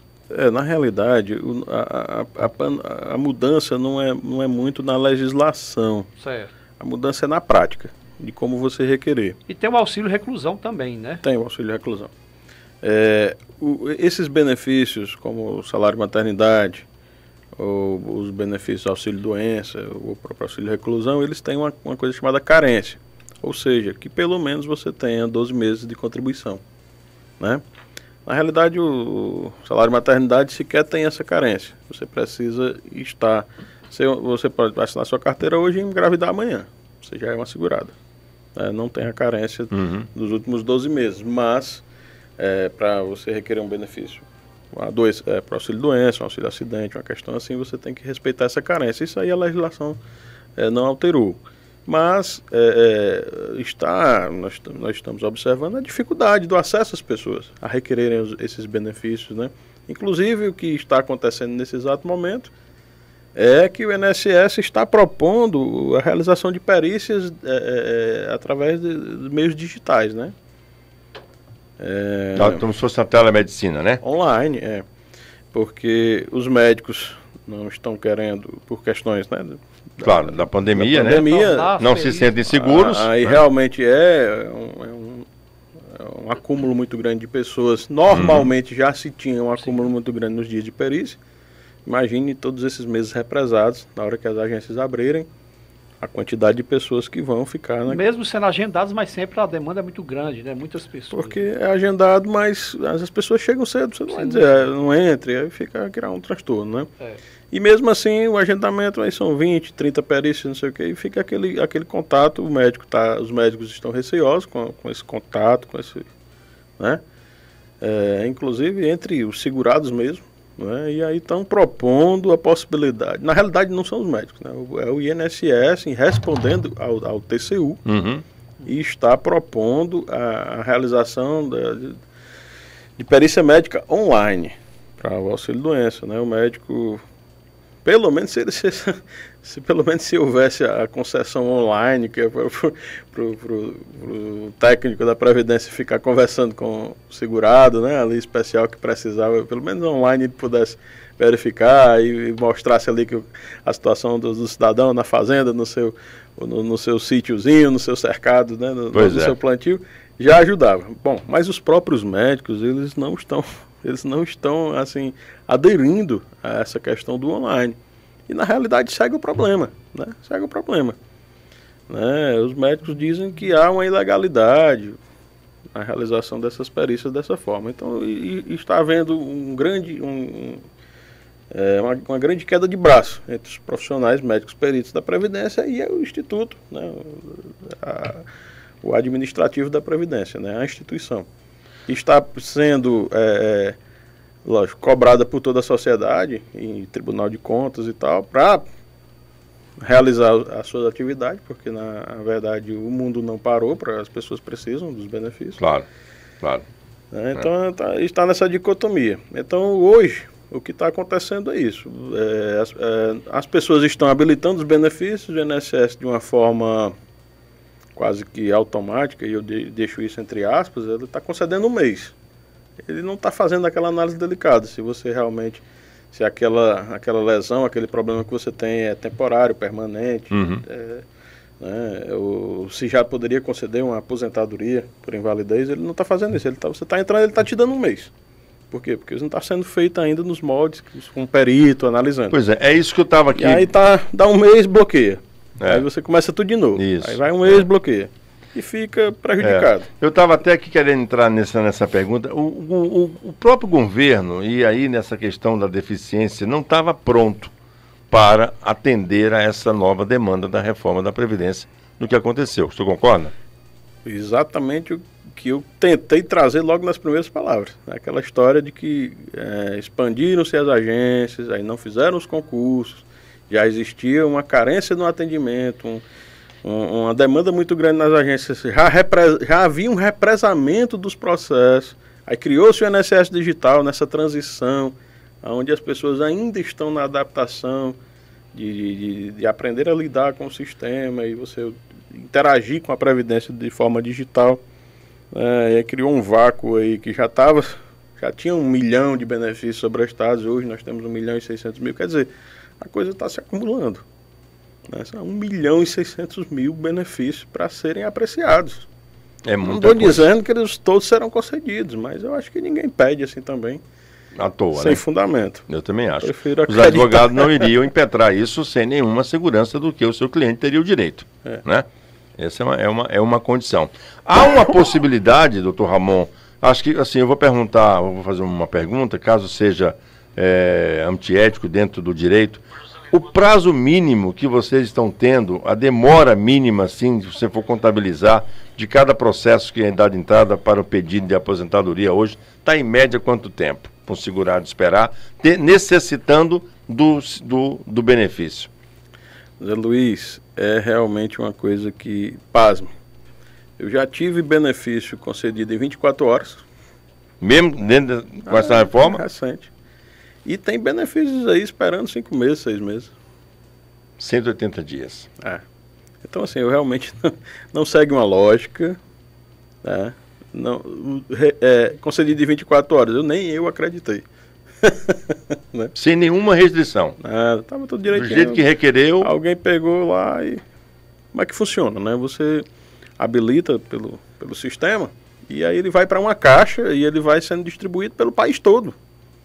Então, os servidores vão puxando ali os benefícios. Você pode dar entrada num benefício aqui e isso é apreciado lá no Rio Grande do Sul, lá na Amazônia, lá no Tocantins, não interessa. O servidor é tudo virtual, ele olha aqui, ele vai sendo... e os servidores têm as caixas próprias e o sistema vai monitorando, que as caixas vão esvaziando, eles vão despachando os processos e o sistema vai mandando para eles. Essa é a questão. Então, essa cliente estava abençoada por Deus nesse dia, acho que entrou com outro dia, deu certo. Mas tem gente que está aguardando, está lá em análise. Quer dizer, então não segue uma lógica, não tem como lhe dar uma previsão, entre 24 horas e 6 meses. 6 meses. Ou difícil, mais. Né? E tem muita gente que precisa muito, por exemplo, agora o auxílio-doença de pessoas que estão enfermas, fora do trabalho, esperando exatamente essa concessão para provar que está precisando. O auxílio-doença é um pouco diferente, é como eu estou lhe dizendo. O auxílio-doença está sendo requerido e o INSS está dando 30 dias. Aí ele já tem o prazo. Começa no dia tal e termina no dia tal. E você precisa ficar refazendo aquilo, aguardando que um perito apareça, a oportunidade apareça, para que o perito venha analisar aquilo ali para definir o prazo correto ou se não há aquela incapacidade de acordo com a análise dele. O auxílio-doença é um pouco diferente, não demora muito, embora ele fica sendo concedido com curto prazo só de um mês. Depois um mês. Aí, a mês é que vai tendo toda a vida liberação. Você tem que fazer toda a vida o processo do zero, de novo, pedir todo mês, né? E não deixa de ser também meio que não gosto da palavra humilhante, mas assim, para o segurado, né? Ele fica ali todo mês indo, pedindo, né? Rogando ali mensalmente, que poderia ser de uma forma, e muitas vezes são casos de invalidez, claro. Mas aí a análise tipo assim, o comando agora é assim, dá um mês. Agora, se a pessoa não tem mais como retornar jamais às atividades, num grau de invalidez permanente, né? E aí ele fica ali todo mês tendo que ir reforçar aquele pedidozinho de novo. É muito complicada a situação, muito delicado, porque é uma socialmente, realmente traz um prejuízo enorme, né, doutor Ramon? Trazem prejuízos enormes, né? Muitas pessoas estão trabalhando, aí requerem seu benefício, muitas vezes o benefício demora, mas a pessoa está trabalhando. E muitas vezes a pessoa não mais está trabalhando, requer o benefício demora e a pessoa está ali em dificuldade, está em vulnerabilidade. Recebe retroativo ao tempo que requereu ou não? Sendo concedido, recebe. Mas mesmo assim, a pessoa quando está precisando, né, não é interessante guardar para receber lá na frente, ela está precisando agora. É de imediato, né? Pois é. Essa questão das pessoas que estarem hoje nessa nova regra e deram entrada na aposentadoria, você falou que é 1.600.000. Já pediram aposentadoria? Não, são benefícios de todos eles. De todos eles, mas em termos de aposentadoria, depois da reforma, dá para se fazer uma estatística se aumentou ou se diminuiu, ou se alguém correu logo para dar entrada, para poder realmente ter a certeza que possa ter o benefício aceito? Em termos de aposentadoria, eu não tenho esses dados. Eu tenho esses dados de quando saiu a reforma, houve uma corrida. Antes dela ser aprovada, né? Antes dela ser aprovada e logo depois, que as pessoas, a questão do direito adquirido, estavam com medo, eu quero logo fazer. Então houve uma corrida muito grande e muitos deles eram justamente para garantir aquela aposentadoria que já estava segura, na dúvida de como ia ficar depois da toda reforma. Essa complexidade de transição, redução, a questão do cálculo, que já causa uma redução normal sim, já causa uma dedução certa, praticamente de em torno de 15%, e aquela insegurança no temor, as pessoas correram para as agências, né? Correram para quem já tinha ali o seu direito adquirido, não está esperando, não ficou esperando. Então houve, agora, eu não posso lhe dizer que isso foi só aposentadoria, entendi. Mas houve uma corrida naquele momento entre meados ali que estavam finalizando para ser aprovado e logo depois, quando saiu a regra e ficou aquele zum na mídia, as dificuldades, os problemas e os transtornos. Valores, quanto é que eu vou perder, quanto é que eu vou manter para me aposentar. E as pessoas realmente se sentiram inseguras, porque a coisa mais complicada é justamente esse efeito da insegurança, né? Da insegurança. É verdade. Debate regional trazendo um tema muito, muito propositivo, que é a reforma da Previdência, conversando com o doutor Ramon Chaves, ele que é advogado previdenciário, imobiliário e empresarial, trazendo aqui para a gente tirando essas dúvidas, dirimindo as suas dúvidas em relação à reforma da Previdência. Juscelino Castro. Doutor Ramon, eu gostaria que o senhor falasse um pouco, por exemplo, se houve um aumento de procura por profissionais da advocacia depois dessa reforma, porque até então, pelo menos para mim, o que eu entendi é que para o cidadão brasileiro a coisa ficou cada vez mais difícil, tanto você adquirir um benefício, como você se aposentar. A judicialização, a busca por advogados, né, busca desses benefícios realmente aumentou, como é que tem sido a demanda, os entraves, como é que tem sido, o senhor pode falar um pouco sobre esse assunto para a gente nesse momento? Eu vou falar um sentimento meu, assim, da leitura da nossa realidade, não querendo que as pessoas entendam a situação, pelo grau de complexidade, de tanto detalhe que a legislação exige para que você possa realmente ser beneficiário do seu direito de uma forma correta, né? Que já com as reduções que a lei garante, que acima da lei, benefícios, jeitinhos, isso aí não existe. Isso aí não é o caminho. Eu quero dar um jeitinho. Não é assim. É você garantir, né, aquela aplicação correta da lei, a melhor análise, o melhor pedido, né, porque o sistema ele vai lhe dar as opções de escolha e muitas vezes você tem um direito adquirido mais favorável, você não sabe, aí opta pela situação atual e aí tem um prejuízo. Eu recomendo, né, que você não fique sem uma assistência qualificada, né? Recomendo, na verdade.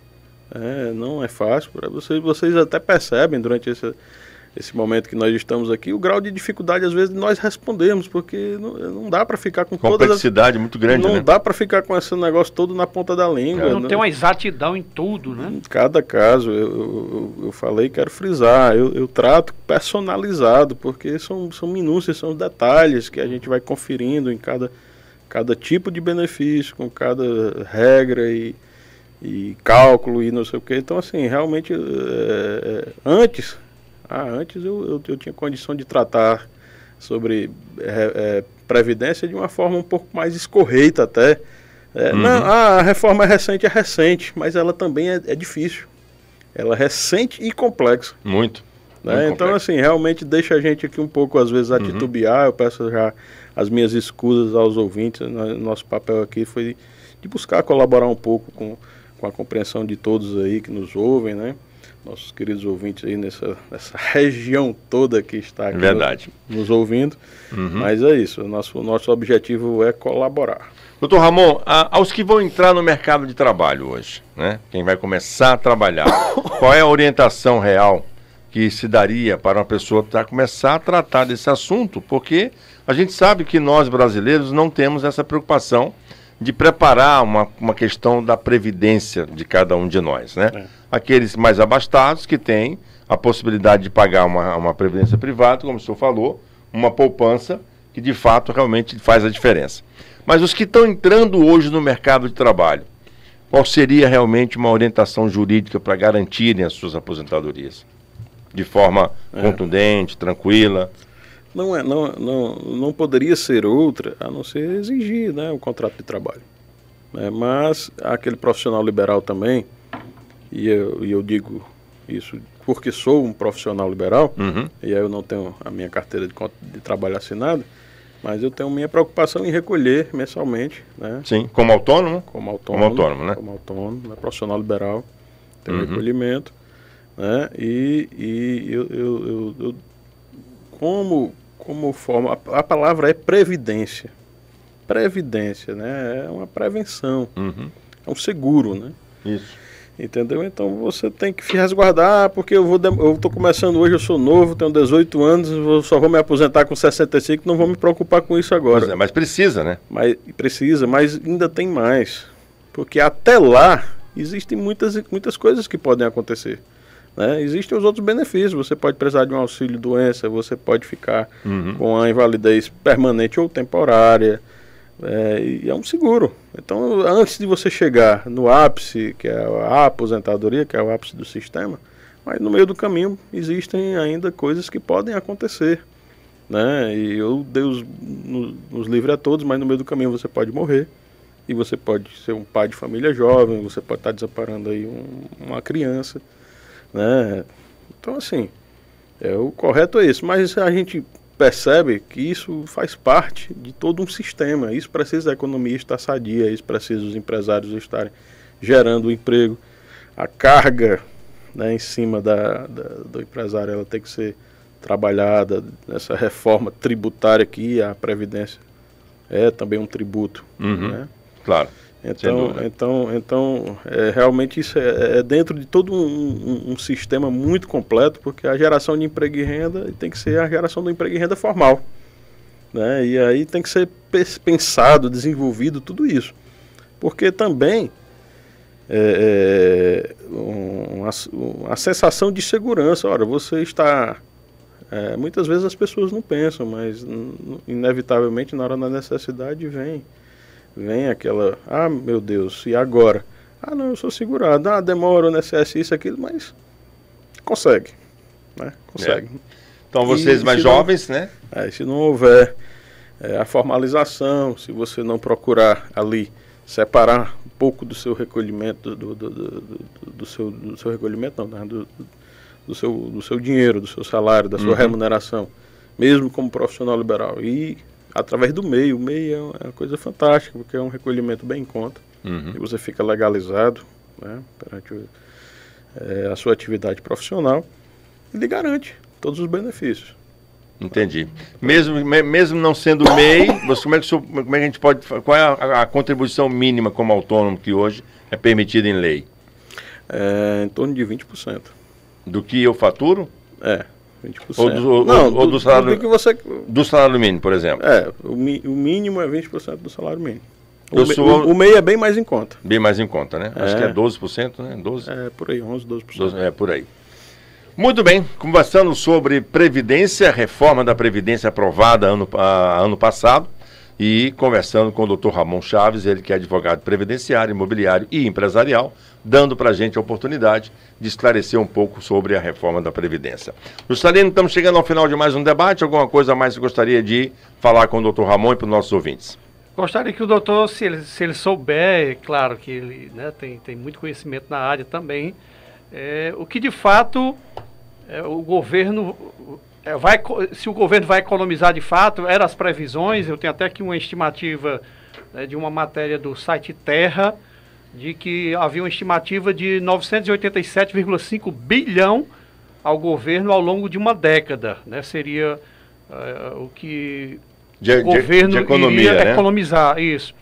Se de fato e de verdade, porque a gente viu, eu volto a dizer que eu pelo menos entendi assim, é claro que em muitos aspectos era necessária a reforma da Previdência, a gente não pode deixar de falar isso, mas para o trabalhador, para o cidadão, muita coisa mudou, muita coisa ficou mais difícil ainda, mas aí eu gostaria que o doutor Ramon dissesse, por exemplo, se de fato vai haver, ou já tenha acontecido essa economia, se ele tem essa informação, e que realmente era necessário para que isso chegasse a esse ponto, para haver de fato essa economia, para que a Previdência pudesse continuar acontecendo, né, e beneficiando os cidadãos e os contribuintes brasileiros. Juscelino, eu entendo que a matemática que o governo, a estimativa, ele não sei se ele alcançaria todo esse acúmulo aí de dinheiro, né? Deixar de gastar, né? Todo esse dinheiro, mas aí com o evento dessa pandemia, realmente, porque assim, o dinheiro da União, né, ele não é individualizado, né? Então, assim, essa previsão de contenção de gasto, essa economia que existe nessa previsão, era dentro da estimativa não só previdenciária, mas era do governo de forma geral, né? Era um acúmulo ali. Mas aí, quando vem um momento desse, como uma pandemia, que nós ainda estamos vivendo, com todo esse aporte que o governo teve que entrar e tal, para dar suporte, né? Então, realmente, houve como não era previsto isso, né? Foi uma coisa imprevista, então foi um gasto que eu acho que desequilibrou bastante essa previsão. E o que eu vi de informação era que tudo que estava sendo previsto para a economia, com a reforma da Previdência, a pandemia consumiu já uma boa fatia grande, né? Uma boa fatia disso, né? E aí, porque assim, olha, a gente fala, eu mais uma vez gosto de dizer que quando nós queremos fazer as nossas colocações, a gente busca de uma forma mais ampliada. Essas dificuldades que visivelmente nós percebemos com a reforma da Previdência, mas elas e esse acúmulo e esse, vamos dizer assim, esse enxugamento do caixa, isso era para ser revertido em condições em que o trabalhador também ele proporcionasse uma melhoria de vida. Não é porque você vai trabalhar mais, é porque você vai ter capacidade de trabalhar mais, né?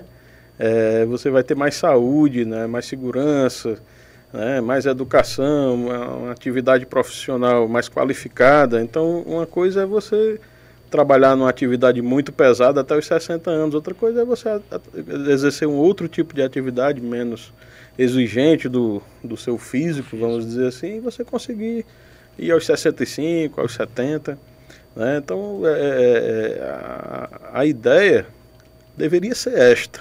Não só economia de dinheiro, né? Não só aumentar aquele tempo de recolhimento e, vamos dizer assim, prensar o cidadão, trabalhe mais, pague mais impostos, recolha mais. Não é a ideia do legislador, costumo dizer isso, é que isso é uma peça, precisava arrumar, porque o caixa realmente estava muito afetado, mas, em contrapartida, teria que haver do Estado brasileiro um aumento, né, na geração de emprego e renda. Claro. Uma situação onde o trabalhador pudesse trabalhar com mais qualidade. Exatamente. Isso realmente, esse seria um dos propósitos sociais, né, para equilibrar as contas da Previdência e garantir também aos que vão se aposentar e aos que já são receberem, né? Tanto que houveram aquelas colocações, fulano quer viver 100 e tantos anos aí. Matusalém. Mas houveram, não sei se vocês lembram, mas na mídia alguém falou que a pessoa ia ter uma expectativa de vida de 120 anos, e não sei o que, não houve isso. Houve, claro. Então, o sertanejo não tem essa expectativa de vida. Não, lógico. Trabalhando de sol a sol, na roça não tem condições. Tanto que era defendido, né, por alguns políticos. Que poderia chegar a ser diferente, a 120 anos, né? O negócio é mais bravo, né? Para quem trabalha na agricultura de sol a sol é muito difícil. Tá louco. E é por isso que, graças a Deus, né, a parte do benefício ao segurado especial, que o segurado especial não é só o trabalhador rural, não. É o artesão, o pescador artesanal. Isso, né? Exatamente. Tem toda uma gama de pessoas, né, que a elas são atribuídas essa categoria de segurado especial. Na nossa região é muito mais comum o trabalhador rural. Isso. Quem trabalha na região litorânea ou próximo ali, por exemplo, ali do Castanhão, já tem as colônias dos pescadores, né? Tem regiões que se desenvolve muito a questão do artesanato, por aí vai. Todos eles são nessa categoria de segurados especiais. Muito bem, chegamos ao final do nosso debate regional. Alguma coisa mais ou está satisfeito, Juscelino? Deu para você saber como é que você vai se aposentar, né? eu posso dizer que eu estou conformado. Eu também já estou aqui. Quem vai se aposentar é meu filho, que tem 5 anos de idade. Pois é, eu já estou colocando aqui as minhas anotações, porque eu já estou numa idade que chegando aí aos 65, né, doutor Ramon? No mínimo, né? Para homem? 65, 20 anos de contribuição. Pois é. Eu tenho 42, se tiver 10 anos de contribuição, acho que é muito. Você tem mais 23 pela frente. Eu vou ter aí trabalho, mais, para os 65, mais uns 13 anos, né? A média, né? Mais, né? Mais. Eu digo, de idade, 65. Para contribuir, eu vou ter que contribuir mais, vai passar dos 70 anos de idade. Teve mais 23 anos para frente. Pedir a Deus que a gente chegue até lá, né? Pois é. Essa é o nosso propósito. Doutor Ramon, muito obrigado por essa contribuição, o debate regional, a Regional FM, em nome da nossa superintendência, do Jailton Batista, nosso diretor Renato Guimarães, do debate regional entre eu aqui, Juscelino Castro, nosso amigo Eliseu, que está convalescendo de uma cirurgia, mas em breve retornará à nossa bancada. Muito obrigado mais uma vez por ter aceito o convite e ter trazido essa contribuição para a gama de nossos ouvintes. Eu que agradeço, né? Vim realmente com esse imbuído desse espírito de trazer um pouco de informação e, mais uma vez digo, o tema ficou bastante complexo, muito minucioso, e também não vim com esse propósito de tecer, não trouxe aqui a legislação para ficar lendo artigo por artigo, porque aí, com 10 minutos aqui vocês cortavam o sinal. É verdade. Foi muito prático, foi uma conversa muito informal, mas que trouxe informações importantes na real praticidade do que é hoje se aposentar. Né? Mas eu que agradeço essa oportunidade, espero que os ouvintes tenham colhido algo, né, que sirva um dos objetivos principais de vir é justamente de trazer essa consciência, né, que a mudança ela existe, real, não está fácil. O jovem que está ingressando no mercado de trabalho deve buscar o mercado formal, ele deve lutar por isso, inclusive porque de várias maneiras nós estamos também num momento político e a política é fundamental na criação, em proporcionar a oportunidade de emprego formal, né? Então, assim, é uma coisa que não dá para você apreciar isso só por um olhar direto, você tem que ter uma visão aberta, né? E olhar para todos os lados, porque realmente é um conjunto, não dá para ver isolado. Abrir todos os caminhos. Exatamente. Muito obrigado mais uma vez. Foi um prazer recebê-lo. Muito obrigado e espero em outra oportunidade que a gente possa contribuir mais uma vez aqui com essa querida emissora. Obrigado, um abraço. Juscelino, vamos embora?